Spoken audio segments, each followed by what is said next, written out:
nag mujj ak beneen ponk bu soxal aussi BTP bi moom la ñuy jeexale jox ma université bi vite fait rek ñu bañ cee yàgg benn tour de table rek par rapport ak événement yi amoon foofu thème bi mu nekk loo xamante aussi gis nañ ne lu tàng la toujours donc damay ñëw d'abord donc si yow avant ma ñëw ci Faye li xew université je pense que table bi ñëpp ay jàngalekat lañ su ma juumut bëri na mais Samba li xew université noo ko gisee nan nga ko jàngatee coowul bourse yi mu mel ne nekk na loo xamante ni jur na coow jamono ji ci langu ko ci autant ci famille universitaire waaw bon man de wax dëgg neex yàlla man mi nga xam ne xam naa luy étudiant ndax malgré tout sama papa fi la nekkoon di fi liggéey mais terewul man ci àll balaa doon jànge jàng fa ñëw nekk université xam bourse samay xarit samay àndandoo ak samay camarade luñ doon jël seen bourse ak suñ ko doon jël surtout rappel si soo doon ñibbi vacances soo doon jël vacances di ñibbi ak sa rappel 3 mois yooyu noonu nga xam la plupart moom la doon investir si seen mbéy jàppale seen i waajur ci ay problème denrée affaire yooyu noonu pour jënd ay saaku ceeb près de soudure le 1000 la xam naa du étudiant di daj tey ku mel ni kooku noonu bëgg a toog lu ma 2 mois sax rek c'est extrême pour un étudiant ñàkk a jot sa bourse amoo fi waajur amoo fi papa amoo fi la héberger yow université nga dangaa jóge campagne mosoo ñëw Dakar nga jékki-jékki rek ñu indi université ñu fat la foofu yàlla may la nga am bourse wala nga am demi bourse yaakaar loolu na toog lu ma 13 mois mën a ko jot loolu ku ko cautionné booba doo nit li ñuy jël suñu alal bi di koy jox ay ex détenu te gisoon xam ne li am na ñoom ñoo ko yelloo ñii étudiants ñoo yelloo woon lu parce que c'est l'avenir du Sénégal de demain te Bassirou Diomaye Faye moom gis na interview mu doon wax ni ko bourse bi doon jàppale ba di fay ay ndox donc véritablement foog naa ku subir le calvaire de la vie estudiantine war nga xam am empathie am allocentrisme am yëg-yëg am yërmande ci ñoom au lieu nga leen di brimer di leen di oppresser di leen di troxal véritablement war a mun a saytu naka ngay def pour mocc xale yi pour jàppale leen. mais échec nag du weesu nga ne non Macky Sall daf ko doon def parce que mënu ko. mais est-ce que loolu échec la. mais est-ce que du woon ci joxe ay solutions ay waxtaan yu parce que yéen tamit ñu ci bëri ci classe politique bi ci opposition bi dañu koy def profité rek kenn ku ci nekk aussi fajaale ci seen mer vraiment def. indignation collective non ñun APR. képp ku ñu xam ne ñun nous sommes des hommes pacifiques et républicains ñun étudiants yi am na sax ñuy wax ne lii baax na ci ñoom. mais man je ne le dirai jamais au plus grand jamais. waaw dégg naa ñenn ñu naan baax na ci. non je sais. am na ñu bëri ñuy wax ne lii baax na ci ñoom mais en tant que ñun républicains. on le dira pas parce que c'est nos petites sœurs et nos petits frères qui sont dans ces universités. qui subissent les pressions des matraques du régime. de Ousmane Sonko et de Diomaye Faye. donc tey li am mooy ne ñoom man yaakaar naa Ousmane Sonko ak Diomaye duñ toog à l'heure actuelle ak poste bu mu defoon étudiant bu ñu doon grève mu nekk au 21e siècle mu ne cautionné étudiant di kaas ndek xaalis pour fay bourse yaakaar naa kooku noonu du doon toog fii tey ay étudiant toog di réclamer ay bourse boo lii di ci am li c'est scandale et ñi ci gaañu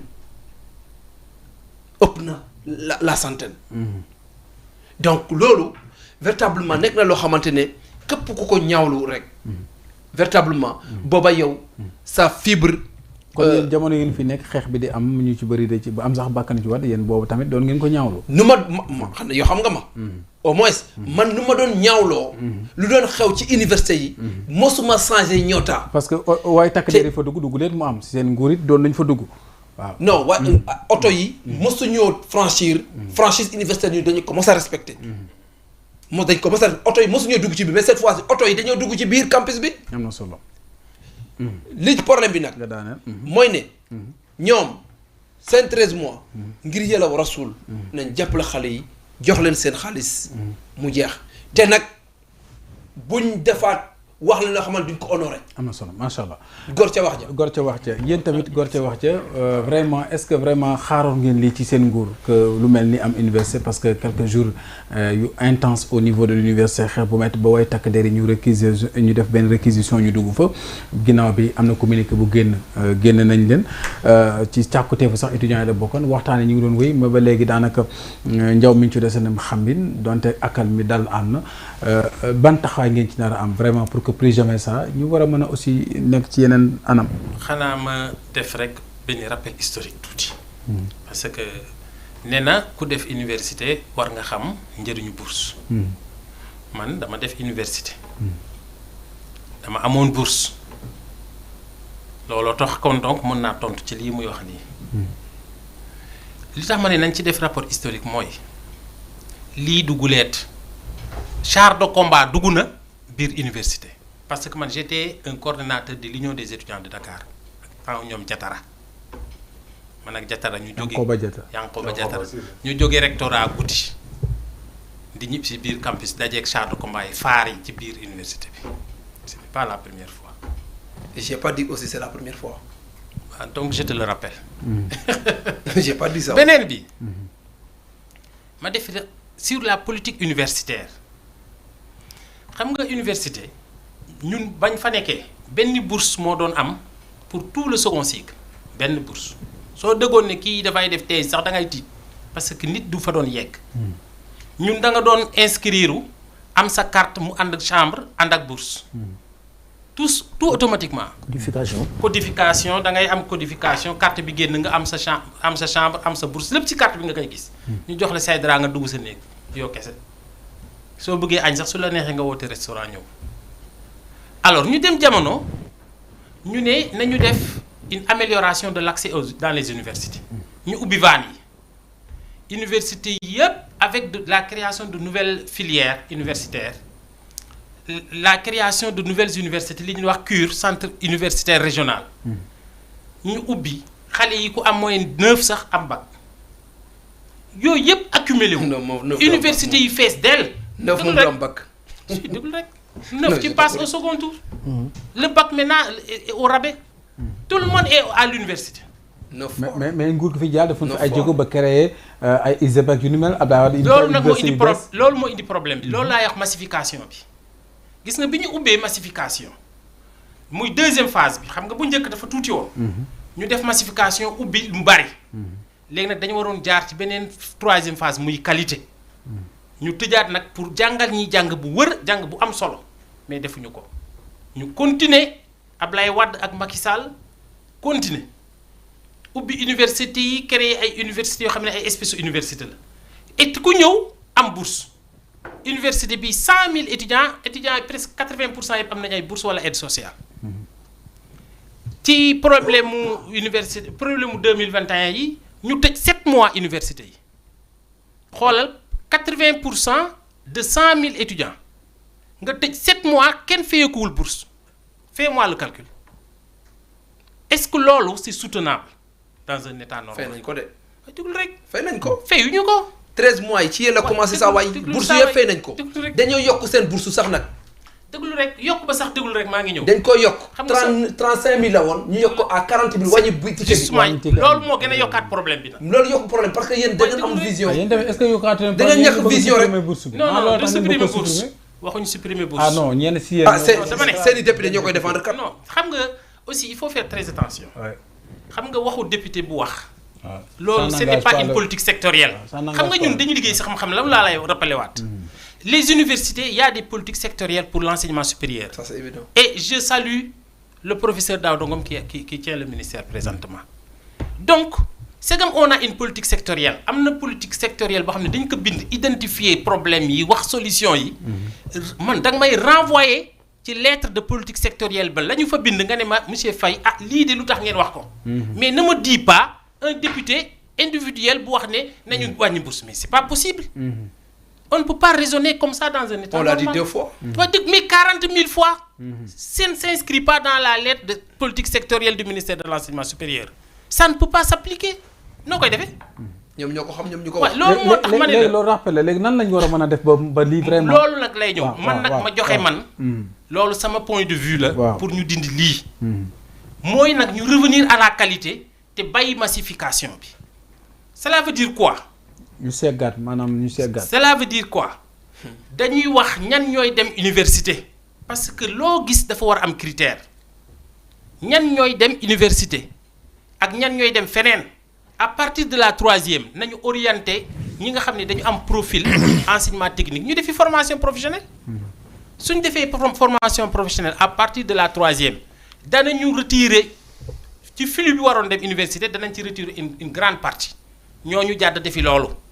léegi nag ñi nga xam ne dañuy dem def nag seconde première terminale ñu def un bac sérieux ñu def un bac sérieux suñu defee un bac sérieux ceux qui seront reçus ils iront à Le l'université. bac est sérieux de. Non, arrête. Le bac est sérieux Xam nga lu tax? de. Le bac est sérieux de ça. Sur plusieurs raisons, on peut douter de cette fiabilité de ce bac-là. Oui, moi je le dis et je l'assume. mais Xam nga lu aussi tax? de la même manière. Moi je suis pas d'accord. Déglu rek. waaw. Man je suis parmi ceux-là qui défendent la décentralisation académique. Xam nga au niveau des régions dañu am li ñuy wax des inspections d'académie. Mais inspection d'académie la amul dara. Ñun la décentralisation on s'est inspiré de la France mais soo demee France tey académie bi dafay am université boppam am ay lycée boppam am ay collège boppam am ay école primaire boppam de ce fait dañuy décharger benn des académie bi mooy organiser ay diplôme boppam ci biir académie boppam ci suuf ba ci université ba ñii mën nañu nekk grève ñële du ñu dem grève parce que problème yi bokkul mais soo waxee ne da ngay organiser bac à travers le Sénégal. Mais là-bas, c'est les collectivités territoriales qui prennent en charge. C'est ce qui est normal ici. C'est les collectivités territoriales qui prennent en charge. C'est exactement dans le cadre de l'aménagement du territoire et dans notre. C'est exactement ce qu'on a ici au Sénégal. Dans notre PNADT, c'était dans cette optique. D'autres nous avons décentralisé les ISEP dans les 14 régions des ISEP du Sénégal. Je termine. C'est exactement la même chose qu'on a ici. Il suffit juste de renforcer les académies. Et les mairies. Non, pas les mairies parce que xam nga lu tax. Mairie élémentaire bi lay agir. Est-ce que on comprend? Le conseil départemental agir ci lycée yi. Maintenant nag soo amee une inspection d'académie ba nga xam ne c'est un professeur titulaire de rang A moom mooy inspecteur d'académie ba. dafay mën a koo affi ñëpp. léegi je termine rek. Par exemple le bac. nga ne tu veux faire un examen du baccalauréat office du bac di defar examen yi nga war ko yóbbu Tamba est-ce que loolu du am mën fuite yi mën nga ko garantir mais c'est pourquoi mu am fuite. Évidemment mën nga ko garantir kay. Non mais c'est des problèmes parce que loolu dafa sa xewi en 2025 des épreuves se fassent ici à Dakar et être acheminées à Tambacounda mais pourquoi pas que les épreuves se fassent sur place qu'est-ce qui l'empêche loolu ça garantit la fiabilité. La sécurité des épreuves. Et moi, je suis parmi ceux-là qui défendent à ce que désormais tout se fait au niveau territorial, au niveau décentralisé. C'est important.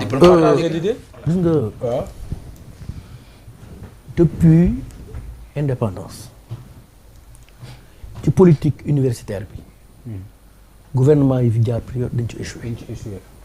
kon nag ñoom ci loolu dañ ci échoué. Parce que gouverner c'est prévoir. war nga calculer population étudiante bi day yokk donc war naa def lii war naa def lii war naa def bi ñu demee ba 90 si la ñu amee deuxième université boobu ñun en première année en 90 en histoire géographie en histoire seulement on était 3000 en 90 année boobu la Gaston Berger tijji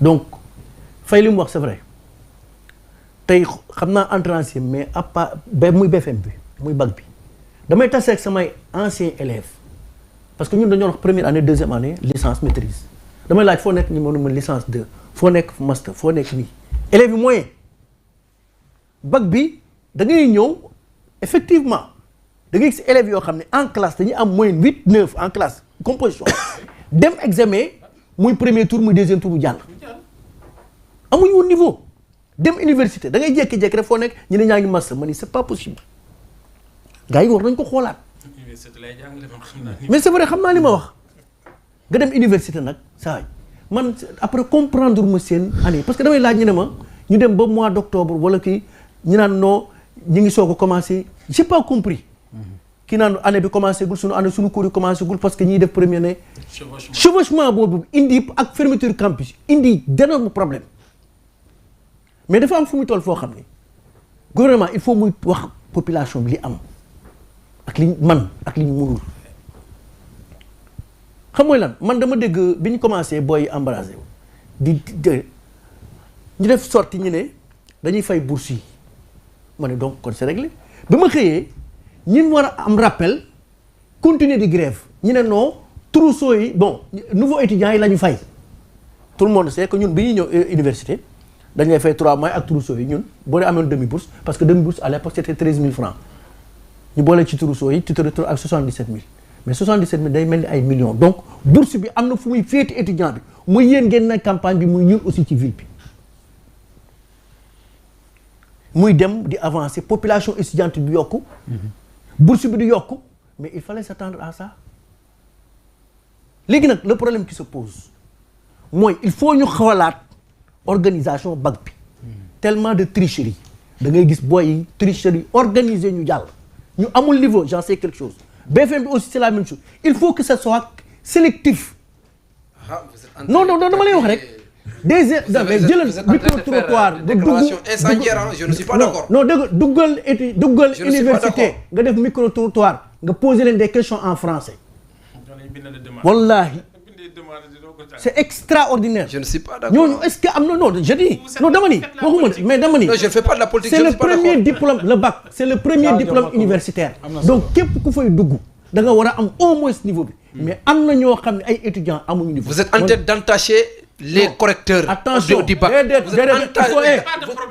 Il faut faire la très attention et la dignité de ces tu es en train de travestir mes propos tu es en train de travestir mes propos dama lay wax c'est comme si que les professeurs qui corrigent ne sont pas sérieux. Je ne suis pas du tout d'accord.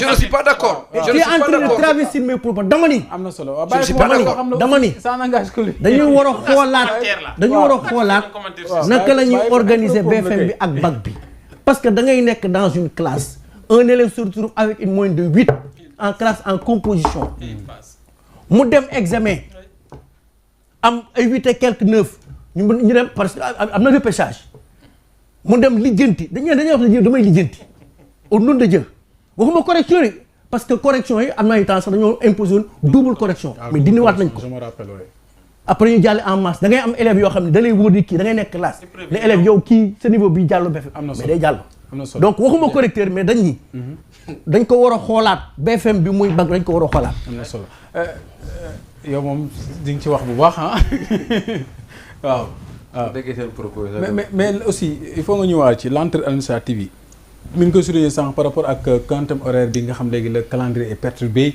xamoo ban heure la ñuy commencer mais doo ko xam jeex dafa dem ba ci parce que licence li indi coow yëpp mooy ñi inscrire war a xaar seen validation yooyu M1 et M2 gis nañ jafe-jafe yi ma am d'où l'importance président mi ngi ko wax ñu gën a ñëwaat ci repenser le système éducatif d'une manière générale moo xam di ci suuf ba ci kaw nga am ci ban jàngat ci lenteur yooyu aussi. voilà mais balaa ma ñu ci lenteur même tuuti rek ma leeral benn mbir.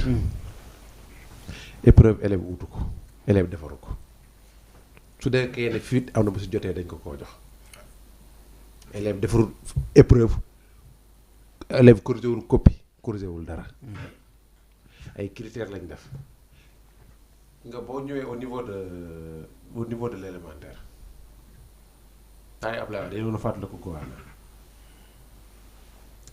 c'est que dafa am loo xam ne ni examen la ak loo xam ne concours la examen ak loo xam ne concours dañ ne boo amee temps de préparation concours ñu ne Sénégal soo waxoon nañ ci nangami personne ku buñ amul lim boobu sax dinañ jéem a wàcc ba situé affaire boobu ba situé lim boobu doo koy fay loolu lañ koy def maintenant nag épreuve yi buñ koy defaree fay reproduction ba bu muy yeggee fu mu war a lu loolu mën na see xew maintenant nag duñ mettre en cause loo xam ni tey élève boo xam ne moo toog këram carrière ba bëgg a dee dem examen am na si ñoo xam ne am nañ moyenne bu baax dem examen am na si ñoo xam ne dem nañ élève moyen lañ dem examen am yooyu yëpp foog gars yi sóoraale ko c'est important lu ñu war a def mooy repenser système éducatif lan lañ bëgg ba nit lañ war a former naka lañ koy former surtout capital humain bi soxla capital humain pour mu am d'abord ba pare il faut ca kër ga la école bi bu njëkk ba sa këru kër ñu xoolaat la manière doon ñu yere suñu doom yi ci kër gi la manière doon yere suñu doom yi si mbedd mi la manière doon yere suñu doom yi si sa école ba sa université ba foog ñu xoolaa ko d'abord ñu xool à partir de seconde boo amee BFM ñu mën a xool ban métier nga war a jëm la fa orienté. mooy li ñu doon wax sànq aussi mooy te pourtant président yi fii jaar yëpp Macky Sall ISEP yi c'était pour ça deuxièmement tamit ak centre de formation Sénégal da ngay gis nit dem ba maîtrise te maîtriser wul dara. waaw bëri na fi de. parce que ça dépend boo dekkul fac science. mbaa nga dem médecine fac médecine. yeneen faculté boo ci def problème bi débouché tamit day am. président mu ngi koy wax dem ci conseil des ministres par rapport ak employabilité. non problème bi du wax problème mooy trouver des solutions boo xam ne tey ñii ci mën na ca sukkandiku ba mu jural leen leneen. 1960 ba léegi Sénégal ñu ngi suñuy théorie rek. suñu audité tamit ñoom defoon nañu audit ci bourse yi. à part Cheikh Anta mosu ko maa dégg ko créer dara. mais c'est ça le problème. waaw à part Cheikh Anta. amul qualité parce que y a la masse. moo tax ñu war ko auditer xam aussi. nga def audit bi baal Pape VH3 c'est un Sénégalais. Le VH3 c'est un Sénégalais. ba ak attribué nañ ko. On a Ah oui. des chercheurs. Ça, attention de. qui ne trouve pas. il ne trouve pas. mais président ne il faut ñu renforcer le tamit wàllu innovation ak recherche aussi surtout matière scientifique tamit ñu gën cee xirtal xale yi ñu jàng ci aussi parce que àdduna bi foofu la toll digitaliser également enseignement bi aussi enseignement supérieur bi aussi. moom laa la. waaw c'est que sénégalais mënoon digitaliser boo nga xam ne sa réseau normalul sa crédit doyul. wala kan moo war a def loolu connexion doyul. nag kan moo war a def loolu léegi état. am na étudiants yoo xam ne université virtuelle yoo xam ne amaguñu ordinateur bu ñu jàngi. wala ñu dem ba am bac bi sax war a dem UVS man formé naa ci ñaar. pour ñu xam ne ñu manipuler nu ñu duggee ci plateforme bi. gis nga loolu laa doon wax léegi dama ne. suñu paree xam nga alphabétisation mënu la jox un capital humain efficace performant. xam nga politique il faut nga xool les politiques sectorielles que ça soit éducation nationale que ça soit formation professionnelle que ça soit enseignement supérieur. man loolu laa gëm. alors léegi soo xoolee éducation nationale ba nga xam ne moom mooy tàmbaliwaay bi ci suuf mais lu ñu lay wax alphabétisation que l'enfant sache lire et écrire. Et il passe jusqu'à 16 ans mooy cycle fondamental bi mënuloo ko dàq. waaw loolu laa bëgg a wax. waaw mais maintenant loolu. bu réglé woon 1000 fois. waaw mënoo ko dàq ba muy am 16 ans ci cycle fondamental. mais kooku il accumule des lacunes après mu dem collège. am na solo su demee collège si l'évaluation est au rabais pour le BFM léegi xam nga nekkatul dictée ay combinaison de mots la. dictée bu nga am ba léegi. non dictée ay combinaison de mots la au CM2. ay combinaison de mots la dañuy def benn texte bu bari bu mag. souligner la nii xam nga mais loolu. léegi nag le gosse là il va partir comme ça jusqu'à l'université du am benn obstacle sérieux bu tax mu def sélection. il arrive à l'université en masse. ku ñëw ñoom ñëpp ñu am le mal est profond. comme ñoom ñëpp ñu am bourse. léegi nag cette enveloppe budgétaire là fan la ko état bi di jëlee. su dul ñun ren itam. su déwénee problème yi day amaat surtout jamono ji nga xam ne yéen ngi wër dette bi fu mu réer fu mu nëbbu. c'est que da ngay xool population du Sénégal entre 1960 ba léegi. bu leen wax ne Cheikh Anta Diop il y a le professeur Souleymane Mboup. waa si Mboup. qui a fait d'excellents travaux par rapport dans la découverte du VH2. ñetteloo de. mais non c'est-à-dire que non il y en a en pagaille c'est-à-dire que dans le monde scientifique les gens travaillent sur des comment dirais-je. baal Pape moom ku la daaneel. jàngalekat bi bu ñuy wax noppi. allez bu ñu ko xeeb même bu dee ñaar la baax na aussi. waaw mais bu ñu ko amee sax laa la wax. man ñaar laa ci xam Mboup laa c'est une goutte d'eau dans la mer. ñaar laa ci xam. les publications sont remises au CAMES. C'est un cercle restreint. waaw bàyyi leen Pape daaneel Pape allez-y. Pape daaneel. non recherche yi ñuy def di koy adressé gars yi. non duñ ko rendre public. baal Pape daaneel allez-y Pape. ak ku amul bourse am aide. loolu am na de. boobu tamit dañoo ko tóobi. ku amul bourse. am aide. am ndimbal. boo xooloo am na Orman Diouf maa ngi gis benn vidéo bu muy def passation sur mook Daouda Ngom. mu naan ko à partir de mois bii di ñëw affaire bi dana jógee 6 milliards ñëw jëm 13 milliards boo ko prévoir dañu utal tur bu bees. gouvernement c'est prévoir. Abdourahmane bi muy soog a ñëw sax mi ngi doon déplorer loolu. par rapport ak Abdourahmane am na lu mu dindi. bourse d'accompagnement daf ko bañ. te daf doon am. allez-y. yooyu la. maintenant nag Samba man bourse yi nag tamit foog ñu gars yi càmbar ko tamit de. ah waaw nangu na. war nañ ko mën a càmbar de. ay milliards ngi génn te xamul milliards yi nag la. ba pare en retour amuluñu benn impact et puis aussi. amaguñ maîtrise ci biir étudiants yi ñu war a mënuñ tamit budget yi ñu ne éducation ñu koy nattal moo fi gën a mais loolu est-ce que étudiants yi ñoo fautif. non du fautif ah. c'est l'administration. si waaw foofu lay waxee. si c'est le gouvernement Samba. si du étudiants yi de. waaw seen yoon nekk si de. waaw moom foofu lay moo waxee. tax ma ne la. am na si yoo xam ne boo ko jiiñee étudiants yi wala élèves rek tooñ Dégg nga ñoom fii amul lu ñuy jiiñ étudiant classe su Samba yii la xam nga ñoom foog nañu ne xam nga non xam nga foog nañu ne suñu waxee bourse rek wala suñu waxee bac rek non les gens vont pas voter pour eux alors que ñun newuñ ci logique boobu xoolal yéen yéen a am problème boobu noonu. non ankay non yéen yéen a am problème boobu. yéen ñun dañoo mënoon. non xam nga ñoom ñun dañoo mënoon yéen da ngeen tële. mënu da leen ngeen amul benn solution. da ngeen taf yëngal position problème daf yëngal étudiant yi. daf yëngal ngeen def problème. allez-y allez-y xam nga allez-y ñoom Pape dañoo mënul. Pape c'est ça le allez-y. problème. xam nga Pape bàyyi Pape dem. xam nga Pape baal Pape daaneel gaaw. moom day dagaate rek. xam nga Pape xam yow nga tamit Faye da ngay dagg gars yi rek. day baal Pape dagaate rek. daaneel. non parce que man parce que yow lan kenn nga mën a kenn jàngalekat bi. xam nga ñii vraiment dañu war a arrêter quoi. yéen yéen a war a arrêter da ngeen amul solution. Pape boo xoolee sur les 3 ans yi li système élève di sàmm sa taux de am na taux de réussite bi dafa tuuti boo xam ne nii tey ak seen examen yi nu ñu koy defee.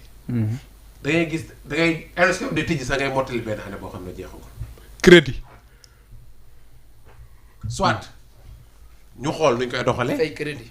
soit ñu xool nu ñu koy doxalee bu ñuy def comment dire seen politique sectorielle enseignement supérieur boobu su nekkee ne day jël ay mesures yoo xam ne nii tey ñeme nañ ko mën nañ xool de telle sorte que année bii doon année ba ñëpp di jàngandoo di kii noonu ay conditions nag conditions yi normales bu conditions yi réunir rek loolu mën na def mais ci conditions mais est-ce que loolu mën naa nekk ci grève tamit yu dul jeex. moo tax conditions yi grève mu ngi ci conditions yi mu ne bourse yi mu ngi ci conditions yi mooy rappel mu ngi fi. xam nga loolu bu amee rek problème am. loolu dafay laaj stabilisation. Voilà. d'abord il faut que ñu stabiliser mooy ci lii ñuy def xam nga soo xoolee ci sur la vision Sénégal 2050. non xam nga li ma ko bëgg a woon mooy ñun ñu sommes en phase de redressement dañu wax redressement. plan de redressement. redressement mooy jubanti bi. jubbanti waaw ñu ngi jubbanti. yéen da ngeen xam jub. suñu stabiliser ba pare ñu doog a teg nag après doog a accélérer c'est mooy 3 phases yi nekk ci Sénégal 2050. non du pour juróomi at. non du pour juróomi at.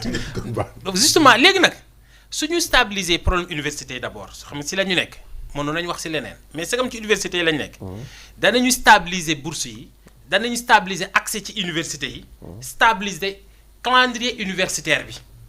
parce que njàng dafay am fu muy doore ak fu muy jeexe mais mënuñu nekk fii rek ñii commencé janvier ñii commencé octobre ñii commencé juin.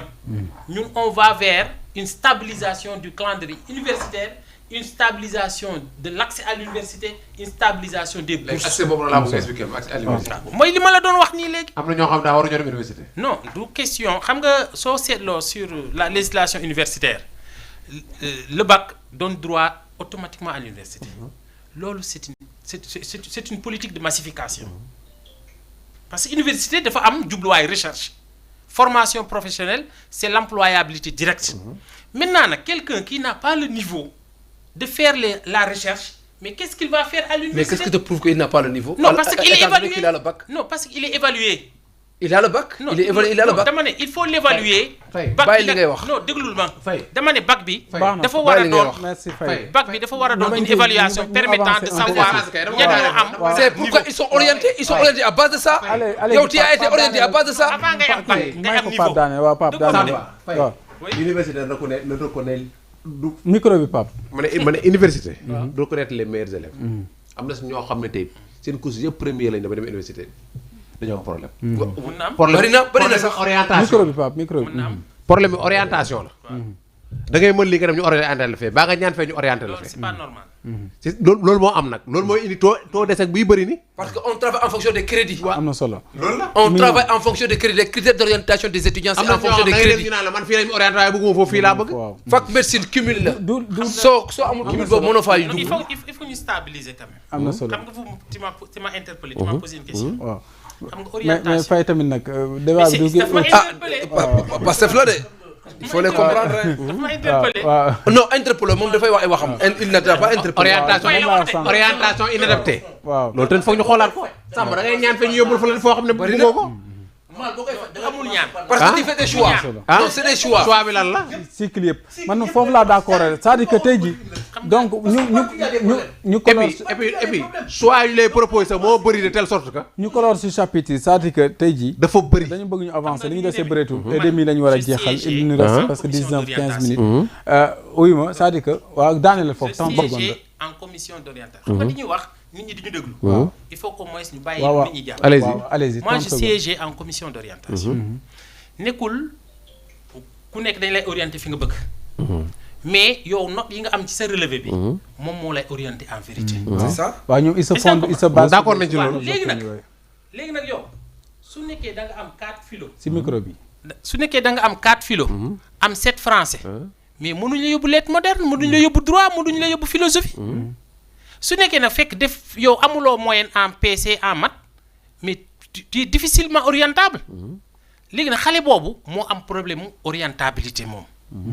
mais xale bi nga xam ne nii dafa am 17 PC am 16 maths soo ko yóbboo fac science wala nga yóbbu ko fac pharmacie wala médecine mais on présume que moom dana jàll. mais mën na dem du gis dara. waaw non xam nga loolu après la. mais note yi li mu wane la ñu wax. non loolu mënoo si waxtaan. parce que mën nga ci waxtaan kay ndax am na. note yi on a des cas pratiques loolu dafa am parce que on a des cas pratiques. merci ñu jeexal. parce que Cheikh Amane mu nga def université moom na xeex ba mel rek mën nañ fee ne ba suba du ci yàq. université am na fa mais nag vraiment. il est temps gis naa koo xamante dafa dem bac am 16 en français. am na solo ñu orienté école moderne première année mu cartouché. waaw c'est vrai loolu aussi. man gis naa loolu. am na bàyyi loolu espagnol gis naa ko am 17 dem espagnol man à problème cartouché. je partage l'idée Gis naa ko.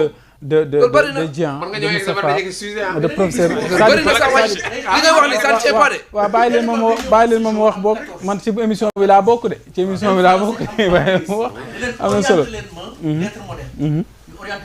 am na solo donc man li ma bëgg a wax mooy je partage l'idée selon laquelle war nañu def cette fondation mais ñu commencer aussi au niveau de donc de ci suuf donc du bas jusqu'au sommet mais parce que tout simplement tey ñi ngi wax ay notes ak yooyu diplôme présomption de connaissance la c'est-à-dire que tey jii nit ki mën na am moyenne fenn sax mais xam-xam ba du fa nekk ñun problème bi ñu am mooy ñun non seulement ñaari problème yi mooy sunu système éducatif Sénégal wax dëgg yàlla produit yi bu doon garab la ñu ne boo fay fàq ñaari produit yi nga fa mën a lekk muy jàngale ji ak armée ñu ëpp lu ñu ci bëri parce que d'ailleurs conséquence yi muy jur mooy ñu bëri ñuy jàngale doon idée jàngale bu leen taxoon jóg mais ñàkk pexe leen fa yóbbu moo tax la fay am di fa am ñii mooy gis nga way takk der ñu ci bëri ñoo xamante ni ñàkk pexe leen fa yóbbu moo tax la fay am di fa am c'est-à-dire que dañoo war a refonder école bi ba tey ji mu dépôt les nouveaux métiers du marché mondial fi àdduna bi toll ci wàllum digitalisation ci wàllum intelligence artificielle ci wàllum technologie ñi ngi wax sànq yóbbu nit ki fu mu bëggul université mais dafa romb loolu xale bi day nekk école papaam forcé ko mu jàngi te kooku warul mën a yàgg école dañ ko war a mën a yóbbu ci atelier ba former ko jàngal ko leneen yóbbu ko ci beneen secteur d'activité tey sa koñ da ngay soxla plombier pour nga am ko da ngay sonn man damay dëkk Liberté 6 pour ma wut plombier day jógee ba Kër Massar ñëw fii defaral li ma soxla keneen ak keneen il faut que ñu orienter nit ñi ci les yeneen filières yoo xamante ni durée bi du yàgg mais njàng université yow primaire ba université bala ngaa génn bay stage bay liggéey retraité mais état li ci def xaalis bi du jeex te du am retour cure-dent sax ci réew mi ñu laaj la 5 ans d'expérience. cure-dent ci réew mi sax mënoo ko liggéey couche hygiénique yi ñuy wax cool yi fi am ay produits impropres yu bëri di ñu jóge ci bitim réew ñun nous sommes des consommateurs alors yu ñu xëpp ko ci njàng mi te en retour buñ bëggee defar dara sax dañuy soxla pétrole beeg gaz. c'est un devoir hein. ah c'est un devoir hein l'éducation c'est un devoir. waxuma du devoir ak yooyu c'est-à-dire que war nañ ko tëgg niñ ko tëgg wuy ma man sama koñ non c'est-à-dire que njàng mi mooy yàgg man loolu tax ñu créé les 3 FPT. njàng mi mooy yàgg njàng mi dafay yàgg da ngay jóge fii dem Canada léegi ñëw fii 3 ans nga fay def li ngay def wala nga dem États-Unis gi man dëkk naa koo xamante ni sama kanam la juddoo nii ba mu jógee États-Unis mais li ma wax niveau bi mu nekk high school ak fi mu jaar ak. non là-bas c'est pas pareil qualifié. là-bas il travaille sur des modules. c'est-à-dire que mooy école d'entreprise bi président Macky Sall waxoon na ko fi sax mais ba léegi xam fu ñu toll école d'entreprise nañ jàngal nit ñi ñu être opérationnel dès le début ñu teel a professionnel. kii mais ay lu nekk yooyu yëpp loolu la woon. mais di jàng topp di. c'est exactement ce que je viens de vous dire. université waruñ ko ubbi rek ku ñëw rek. du ñëpp war a dem université du ñëpp war a dem université am na solo ñi dem fee ñi dem fële. mais loolu am na. lu ma doon wax boo programme bi. boo xoolee politique industrielle bu kii Anta Babacar Ngom Sénégal bu ko appliqué woon nag jeex na ba pare maa ngi ko fàtte cité sànq Afghanistan bi ñu si daanee régime ba taliban yi ñëw dañu gis ne ñoom dañu changé seen langue bi ndeke dafa nekkoon barrière linguistique bu fa amoon. c'est-à-dire que benn xale bi gën a nulaar j'ai suivi le reportage ci benn télé international mais xale bi gënoon a nulaar bi ñu ko duggee jàngale ci langue locale am bi moo fa gën a xarañ. yaa ngi dégg. xoolal ma loolu c'est-à-dire que pour wax ne fii ñu bëri dañoo am barrière linguistique ñu bëri nulaaruñ.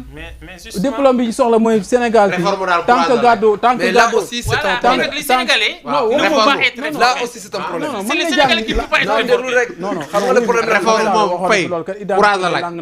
non déglu ma man damaa fekkee week-end passé. waaw damaa dem village. waaw ci sama tool yi dem xooli. jaar école nga gerte. waaw indaal naa gerte xoolal mais les séeréer qu'il enseigne avec un autre séeréer là qui est au village c'est diamétralement opposé xale yi comprendre ñu loolu aussi c'est un autre problème. blocage la. c'est-à-dire séeréer lay. séeréer bu ñu leen di jàngal foofu comme langue séeréer. waaw ak ñun suñ séeréer. waaw mais loolu séeréer yi bokkul. mais loolu dañ koy saytu rek le français waaw mais dañ koy saytu rek. loolu dara non loolu organisation. non loolu problème non mais Samba loolu du problème. moom la lay wax. Samba loolu du problème loolu organisation la rek. finalité benn la. non loolu organisation la rek loolu du ci dara. olof bi sax. du bokk am na olof Saalum Saalum. c'est ça le problème olof yi nangam am. waaw homologation bi day indi ay problème dina am l'essentiel yuqu ba dina fa ne. voilà waaw même les professeurs. yuqu ba mi ngi mel ne ni lay jàngal français yi bokkuñ.